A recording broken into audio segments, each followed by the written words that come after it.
भर जाएंगे तो आपको एक नंबर मिलेगा जिसको SEID कहते हैं, यानी एक नंबर मिलेगा। उस नंबर को आपको मोबाइल में भी आ जाएगा, उसकी फोटो रख लीजिए। जब भी जनगणना अधिकारी आपके पास आएगा आप उसको दिखा दीजिए कि मेरा हो गया है, आप इसको कर दीजिए, तो आपका जो है उस नंबर से ही वो जनगणना आपका हो जाएगा। अगर मान ली किसी वजह से नहीं कर पाए हैं तो 22 तारीख से वो फील्ड में आएंगे, आपसे 33 सवाल पूछेंगे। ये सवाल मेरे पास है, मैं कॉपी छोड़ जा रहा हूं, इसकी फोटो कॉपी करा लीजिए। आप भरेंगे तो सही सही भरेंगे, और जब वो अधिकारी भरेगा तो पता नहीं क्या सही भरेगा क्या गलत भरेगा, दाएं बाएं कर सकता है। तो हमेशा आप पे आँच आनी है, वो कहेगा आपने भरा था। तरीका ये कि इसकी फोटो कॉपी कर लीजिए, सही सही भर करके उस पर हर पन्ने पे साइन करके 2 सेट बना लीजिए। एक सेट घर पे छोड़ दीजिए, दोनों से छोड़ दीजिए। कह दीजिए घर पे जब भी कोई आएगा इसको आप उनसे रिसीविंग करा लीजिए, उनका नाम मोबाइल नंबर ले लीजिए और रिसीविंग करके रख लीजिए, ताकि जब वो अपने कंप्यूटर में भरेगा तो वो गलत ना भरे, आपके पास सबूत होगा कि हमने भर दिया है। हमारे कुछ भाई ने SIR में ऐसी गलती की थी कि पावती यानी रसीद नहीं लिया था, तो इस बार हम पहले से तैयार हैं, हम इसकी कॉपी लेके आए हैं। 2 सेट कर लीजिएगा, आपके बहुत काम आएगा इंशाल्लाह। और जब काम आएगा तो हमें भी याद कीजिएगा, हमें भी दुआओं से नवाजिएगा। और जब वक्त आएगा वोट का तो वोट जिसको दीजिएगा सर आंखों पे रहेगा, लेकिन कम से कम जो मेहनत कर रहे हैं उसका तो दुआओं से तो नवाजिएगा। फिर तो हमारा स्लोगन है कि SIR के बाद जनगणना के साथ पीस पार्टी हर बार आपके साथ। खुदा हाफिज़, अस्सलाम वालेकुम।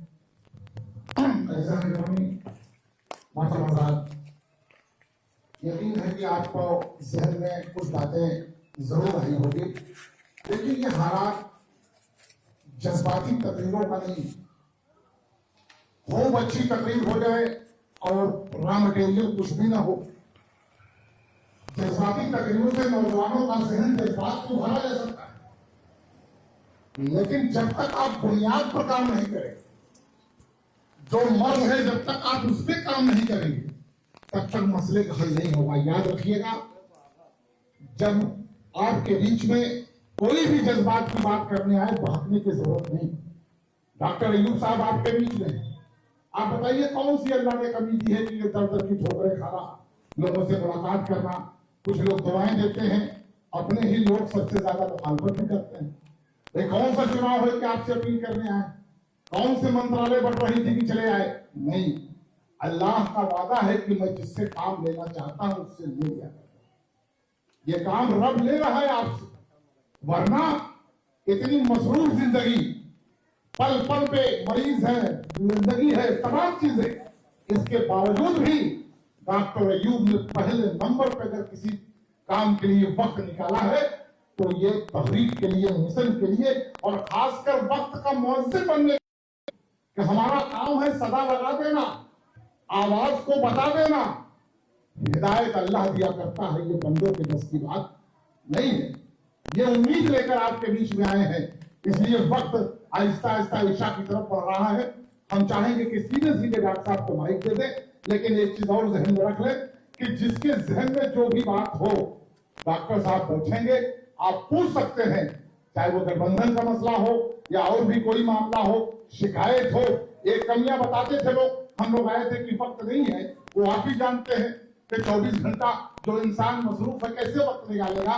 लेकिन डॉक्टर अयूब साहब ने तय किया कि हफ्ते में 2 से 3 रोज, यानी मंगलवार, बुधवार और बृहस्पतिवार यानी जुमेरात को, अब डॉक्टर साहब 4 बजे के बाद हर समाज के गांव में जा रहे हैं। सिर्फ मुस्लिम समाज नहीं, कि वो भी हमारे भाई, हमारा उनका धर्म अलग हो सकता है, इबादत का तरीका अलग हो सकता है, पूजा वंदना का तरीका अलग हो सकता है, लेकिन मसला समस्या एक है। वो भी परेशान है, लेकिन जब हम खुद ही अपने घर में बैठे तो कैसे हमारे साथ में जुड़ेंगे? हमने जोड़ने का काम नहीं किया, हमें मैदान में निकलकर लोगों को सच्चाई बताने का काम नहीं किया। लाखों की तादाद में RSS के लोग हमारे अबाबो अजदाद की तारीखों को बुरा बता रहे हैं, लेकिन है कोई जाकर उनके बीच में बता दे कि नहीं ये तारीख नहीं, ये तारीख नहीं बता पाए, और नहीं बता पाएंगे तो खामोशी एक पाले जुल्म हुआ करता है। याद रखना, हमारी और आपकी तो बीत जाएगी, ये बच्चे कल बड़े होंगे, नहीं जानेंगे तारीख। वो हमारे पड़ोस में हमारे साथ खेलने वाला रवि प्रकाश हमसे बताएगा कि तुम लोग दहशतगर्द थे, तुम्हारे पुरखे आक्रमणी थे, आए थे यहाँ पर, तो बेचारों के पास जवाब, क्योंकि हमने मैदान ही छोड़ दिया। और याद रखना, तारीख शाहिद है कि जो कौमें मैदान में हुआ करती हैं, मैदान उसी के हाथ में हुआ करता है। मुट्ठी भर तादाद से हमारे आबाबो अजदाद की मैदान में थे, तो सारे समाज को गले लगाकर मैदान के बारिश से याद किया नहीं है। इसलिए डॉक्टर साहब आपके सामने है, जो भी सहन में आपके आए आप उनसे सवालात करें, बोले। मैं सीधे सीधे डॉक्टर साहब को माइक दूंगा, आप लोग एक बार तालियों से इस्तेमाल कर लीजिए। डॉक्टर साहब आपके नाम में जोरदार तालियों से हेलो हेलो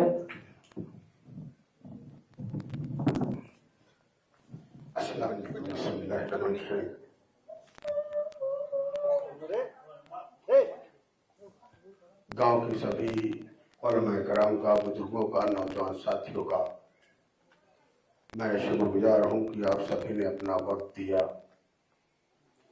साथियों, आज हम दो मरहले पे बात करने आए हैं आपसे।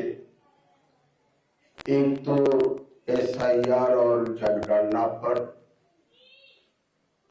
और दूसरे आज के जो मामलात है, समस्याएं हैं, उसके क्या समाधान है, उसको कैसे हल किया जा सकता है बेहतर तरीके से। इन दो मुद्दों पे आपके बीच हम चर्चा करेंगे। एक है SIR, वो हम लोगों ने, इस पार्टी ने अपनी पूरी ताकत से खलीलाबाद में ही नहीं बल्कि पूरे प्रदेश में अपने सारे कार्यकर्ताओं को लगा करके इसको SIR की जिम्मेदारी पूरी करने का काम किया है। ये SIR है क्या? इसका फुल फॉर्म है special intensive revision of vote. इसका मतलब होगा कि नए सिरे से खास तौर पर बृहद तरीके से, बड़े तरीके से वोटर लिस्ट को ठीक कराना है, दुरुस्त कराना है। पहले भी वोटर लिस्ट दुरुस्त होते थे, मगर उस वक्त का और ये SIR का, इसमें दो फर्क खास तौर पर है, और वो इसलिए इम्पोर्टेंट हो जाता है अभी कि 2019 में एक कानून पास हुआ है, भाजपा सरकार ने पास किया है, जिसको हम कहते हैं CAA। बहुत सारे नौजवान हो सकता है जानते हो। कितने लोग जानते हैं CAA? कोई जानता भाई? नागरिकता संशोधन कानून, सिटीजनशिप अमेंडमेंट एक्ट। कितने लोग जानते हैं? कोई जानता है भाई इसमें से? नौजवानों को जानना चाहिए, सोशल मीडिया पर बहुत रहते हैं। ये 2019 में पास हुआ है।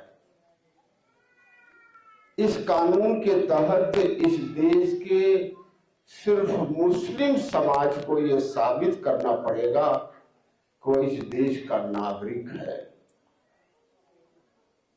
अगर वह हिंदू है, सिख है, ईसाई है, पारसी है या मजहब को नहीं मानता है, तो उसे इस देश की नागरिकता साबित करने की जरूरत नहीं है। अगर कोई मुसलमान है, अगर वो जांच के दौरान कह देता है कि हम मुसलमान नहीं हैं, तो उससे नहीं पूछा जाएगा। कहेगा हम हिंदू है तो उससे नहीं पूछा जाएगा। मगर कहेगा अगर मुसलमान है तो उससे साबित करना पड़ेगा कि देश का नागरिक नहीं है। और इस देश का अगर साबित नहीं कर पाए तो पूरे प्रदेश में डिटेंशन कैंप बन रहा है। सरकार का यह आदेश है कि जिलाधिकारी सारे जिलों में डिटेंशन कैंप बनावे, गोरखपुर जिले में डिटेंशन कैंप बन करके तैयार हो गया, करीब 50% जिलों में बन के तैयार हो गया है। जो लोग साबित नहीं कर पाएंगे वो विदेशी माने जाएंगे, बांग्लादेशी माने जाएंगे, पाकिस्तानी माने जाएंगे, रोहिंग्या मुसलमान माने जाएंगे। अगर साबित नहीं कर पाएंगे तो उनकी पूरी जायदाद, जमीन, मालियत, बैंक अकाउंट जो कुछ भी है वो उसी दिन सरकार का हो जाएगा। इसके खिलाफ मुकदमा आप जिले की अदालत में, हाई कोर्ट में या सुप्रीम कोर्ट में नहीं कर सकते इस देश के कानून के हिसाब से। इसको विदेशी ट्रिब्यूनल में, विदेशों की जहां सुनवाई होती है विदेशियों की, वहां करना पड़ेगा। ये फैसला कौन करेगा? ये फैसला एक एसडीएम स्तर का, तहसीलदार स्तर का, सीओ स्तर का अधिकारी करेगा। और आप जानते हैं कि अधिकारी वही करता है जो सरकार चाहती है, जो सरकार कराना चाहती है। और ये भी बता दें कि आपके नागरिकता साबित करने का जितने भी पहचान पत्र आपके पास हैं, चाहे आपका आज का वोटर लिस्ट हो, आधार कार्ड हो, पैन कार्ड हो, बैंक अकाउंट हो, घर का, जमीन जायदाद का जायदाद हो, कोई पहचान पत्र माना नहीं जाएगा। तो ये कानून में ये निहित है जिसको मैं बताना आप सभी को चाहता हूं। एसआईआर क्यों इंपॉर्टेंट है? पीस पार्टी इसके लिए पूरी जान लगा देती, पूरी शिद्दत से क्यों काम कर रही है? वह इसलिए कर रही है कि देश की नागरिकता की कानून बदलता रहा है और ये इस बार जो वोटर लिस्ट बन रही है वो देश के नागरिकता के जो कानून है उसके हिसाब से बन रही है। मेरी बात आप समझ रहे नहीं? इस बार जो वोटर लिस्ट बन रहा है वो आज का, पहले मैं बता दूं, पहले था कि 87 से पहले जो इस देश में पैदा हुआ वो इस देश का नागरिक है। उसके बाद हुआ कि माँ बाप में एक आदमी नागरिक रहेगा तो वो नागरिक होगा। आज जो कानून है कि माँ बाप दोनों भारतीय हो, इंडियन हो, अगर वो पैदा होता है इस जमीन पर तब इस देश का नागरिक होगा। कानून बदलता रहा है तो उसी के हिसाब से एसआईआर बना है। इसका मतलब ये है कि आपकी नागरिकता साबित करने का आज के डेट में सबसे महत्वपूर्ण अगर कोई हथियार है तो आज का वोटर लिस्ट जो एसआईआर के बाद बन रहा है वो हथियार सबसे मजबूत हथियार है साबित करने का, और कोई हथियार नहीं है। तो इसलिए पीस पार्टी इसमें लगी हुई है और पूरे जान से लगी हुई है। ये है कि घर में गई है। अब दूसरा मरहला है, पहले ये था कि आप समझते रहे होंगे करीब 40% से 50% मुस्लिम समाज का नाम वोटर लिस्ट में नहीं रहता था। कुछ गलत तो नहीं कर रहा हूं, है नहीं? जिसका रहता था तब बाप का नाम कुछ और, बेटे का नाम कुछ और, बीवी का नाम कुछ और, है नहीं? मेरा नाम अयूब है तो लिखा है अजूब है, अजीब अजीब नाम लिखा है। तो इसीलिए अब नागरिक आप हो, इसलिए आपकी मर्दमशुमारी हो रही है। मेरी बात आप समझ गए? नागरिकों की गिनती हो रही है। तो ये दूसरा सबूत हो जा रहा है कि हम नागरिक हैं इसलिए हमारी गिनती हुई है। और एक दूसरी बात, अगर आपने एसआईआर का फॉर्म यहां से भरा है, आप मुंबई में रहते हो, नागरिकता का फॉर्म आपने मुंबई से कलकत्ता से भर दिया तो आप फंस जाओगे। मतलब यह है कि एसआईआर का फॉर्म जहां से आपने भरा है वहीं से ही आप नागरिकता का फॉर्म आपको भरना है। और सही सही भरना है, क्योंकि जिम्मेदारी आपकी है। तो पहले आप वोटर लिस्ट में हो नहीं हो कोई पूछने वाला नहीं था। आपको ये नहीं कोई कहता था कि आप इस देश के नागरिक नहीं हो। मगर अभी इन्होंने बताया NRC, national register of citizen, मन नागरिकों का एक रजिस्टर बनना है कि कौन कौन इस देश का नागरिक है, और जो रजिस्टर में नाम जिसका नहीं रहेगा और नागरिक नहीं है, विदेशी है, तो इसी का रजिस्टर में नाम दर्ज होगा। इसलिए हमारा सिर्फ वोट देना ही नहीं, बल्कि अपने को इस मुल्क में महफूज रखना, हिफाजत से रहना, ये जरूरी है। इसलिए पीस पार्टी इतनी शिद्दत से लगी हुई है, एक एक गांव में जाकर के सबको समझाने का काम कर रही है। अगर एसआईआर में नाम दलित का, पिछड़ों का, अगड़ों का, दूसरे का अगर नहीं आता है तो उन्हें विदेशी नहीं कहलाएगा, क्योंकि सीए कानून में सिर्फ मुसलमान को साबित करना है, वो सिर्फ वोट नहीं दे पाएगा, मगर आपकी तो नागरिकता खत्म हो जाएगी। तो इसलिए जरूरी है एसआईआर और मर्दमशुमारी। इसलिए इसे हल्के में न लीजिए, मेरी ये राय है आप सभी से। हम जिंदा रहेंगे, महफूज रहेंगे तो बहुत इबादत करेंगे, बहुत कमाएंगे, मगर हम जिंदा ही नहीं रहेंगे, हम डिटेंशन कैंप में रह जाएंगे तो हम करेंगे क्या? तो ये बात आप समझ लें। इसलिए मेरी खास तौर पर नौजवान साथियों से अपील है, जो मोबाइल चलाते हैं, सोशल मीडिया पर वर्किंग करते हैं, लॉगिंग करते हैं अलग अलग साइट पर, मैं उनसे गुजारिश करूंगा कि सिर्फ डॉक्टर अयूब ये काम नहीं कर सकता है।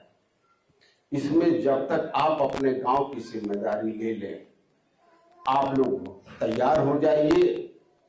हमारे साथी एक्सपर्ट हैं, पार्टी के लोग, आपको यहाँ करके ट्रेनिंग लेंगे, खूब ट्रेनिंग ले लीजिए, और सारे गांव के सभी लोगों का, जो दोस्त है उसका भी, जो दुश्मन है उसका भी फॉर्म भरवाइए। अपने दलित भाइयों को भी भरवाइए, पिछड़े भाइयों को भरवाइए। मगर मुस्लिम समाज का इसलिए इम्पोर्टेंट है कि देश में कानून और मजहब के बुनियाद पर बन गया है, आपको साबित करना पड़ेगा। इसलिए मुस्लिम समाज को सबसे पहले भरवाइए, उनके लिए जरूरी है। तो एक तो ये मामला है।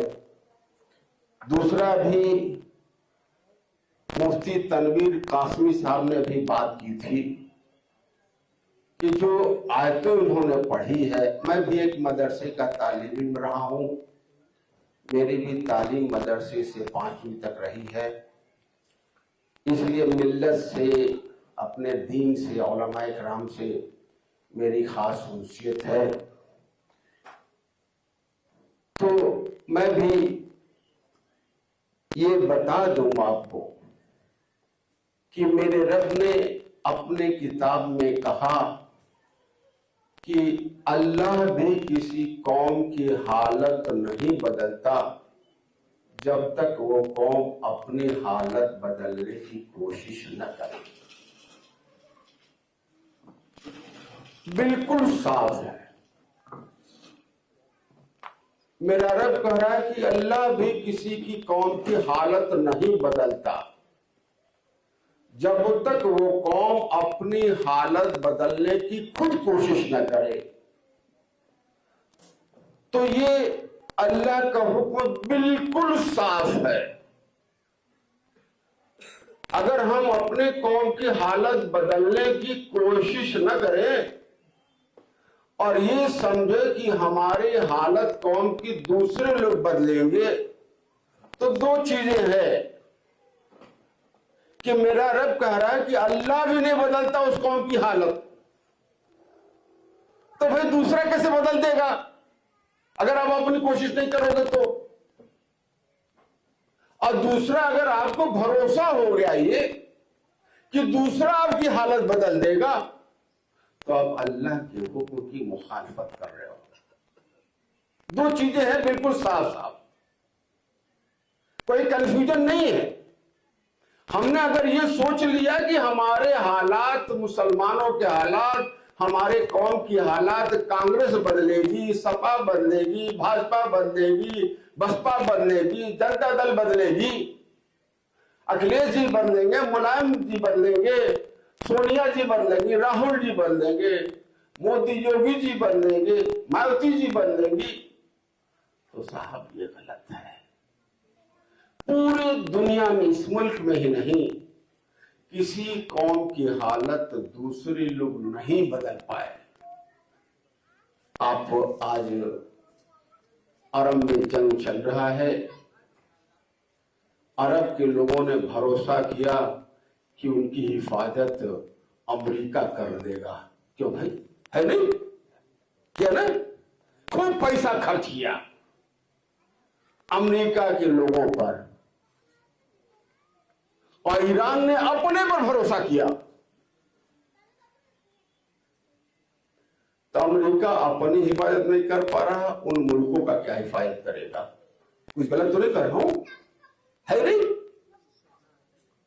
और उस इलाके का सबसे गरीब वतन, सिर्फ 4 करोड़ लोग हैं, 4 करोड़ से ज्यादा मुसलमान तो सिर्फ यूपी में है।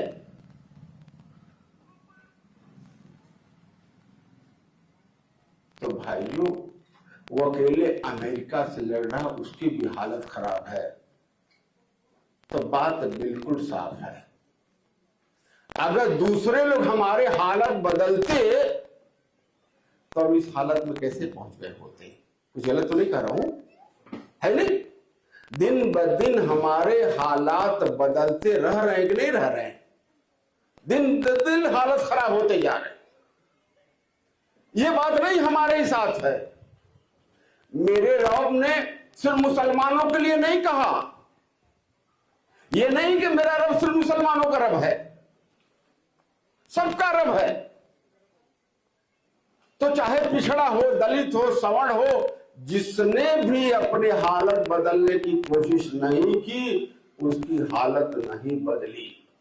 जिसने भी दूसरे पर भरोसा किया, वो तबाह बर्बाद हो गया, जिस तरीके से आज हम तबाह बर्बाद हैं। जब तक यादव भाइयों ने, चमार भाइयों ने कांग्रेस पे भरोसा किया, उनको वोट देते रहे, जिनको उनको अपना नेता मानते रहे, तब तक चमार भाइयों का, यादव भाइयों की हैसियत और उनकी समाज में वक़्त मुस्लिम समाज से बहुत बदतर थी। क्यों थी कि नहीं थी भाई? ऐसा नहीं था उनके मंत्री नहीं थे, एमएलए एमपी नहीं थे। जगजीवन राम इस देश के प्रधानमंत्री थे, आरक्षण था, उतने विधायक एमएलए एमपी रहते थे, मुख्यमंत्री रहते थे। इससे हालत नहीं बदलती, क्योंकि उन्होंने कांग्रेस पर भरोसा किया था। मगर वही यादव भाई और चमार भाइयों ने जब अपने पर भरोसा किया, लोहिया के नेतृत्व में, मुलायम सिंह जी के नेतृत्व में, अखिलेश के नेतृत्व में, जब यादव समाज ने अपने पर भरोसा किया, अपनी पार्टी बनाई, उसका समाज उनके साथ जुड़ा। दो शर्त है, एक तो नेता संघर्ष करे और उसका समाज उसके साथ जुड़े। कैसे जुड़े?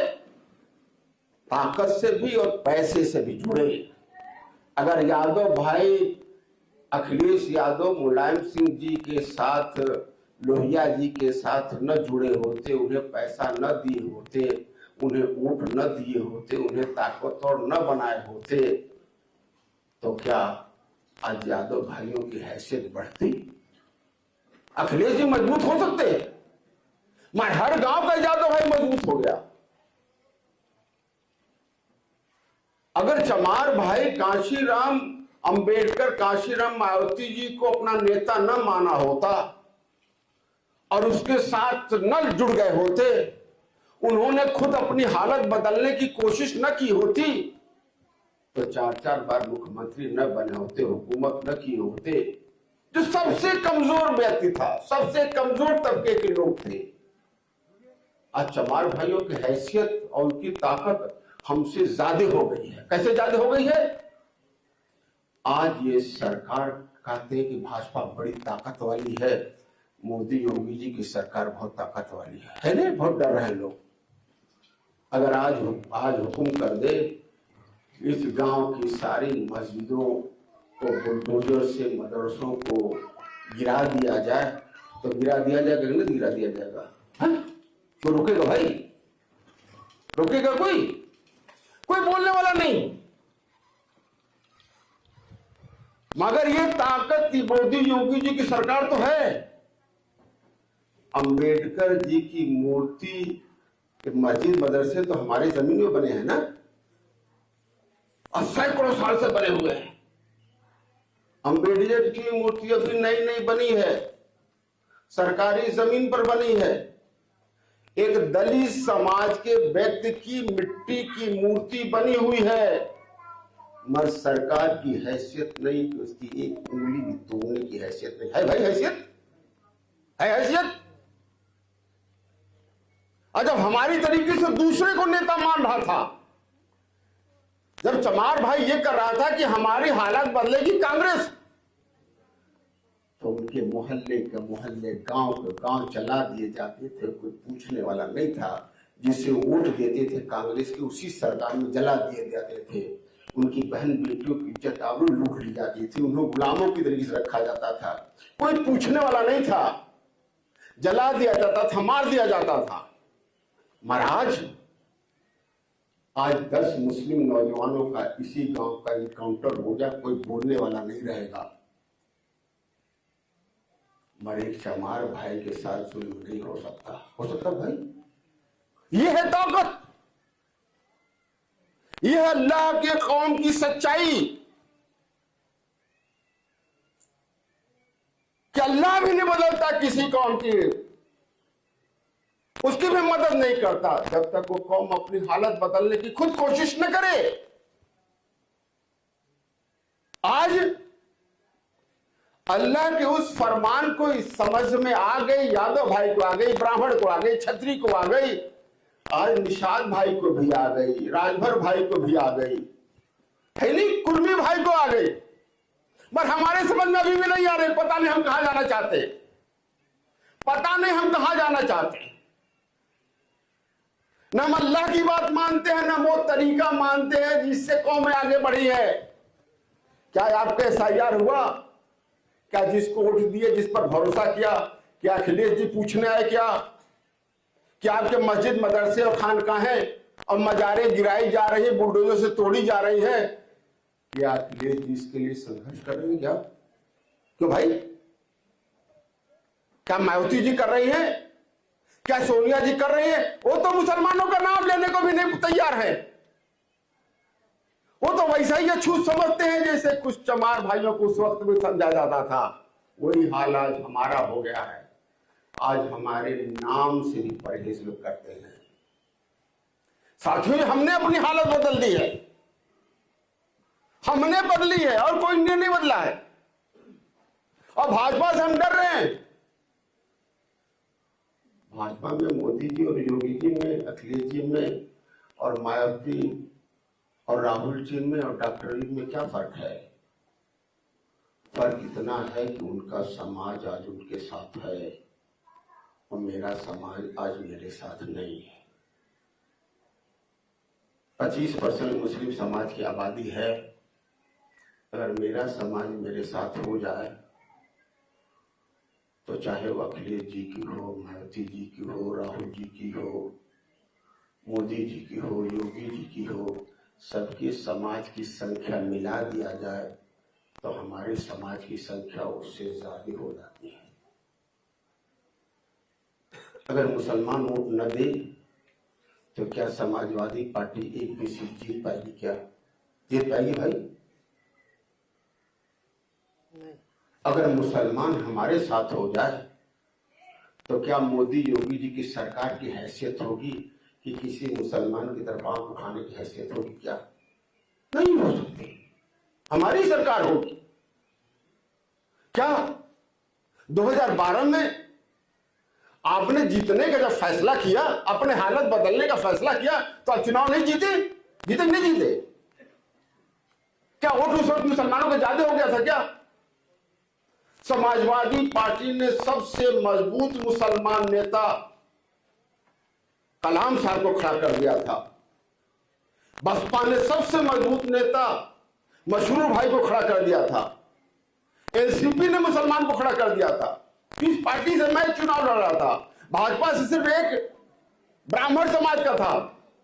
मगर जब आप जीतने के लिए लड़े तो पीस पार्टी 5,500 वोट से जीती और भाजपा तीसरे नंबर पर आ गई।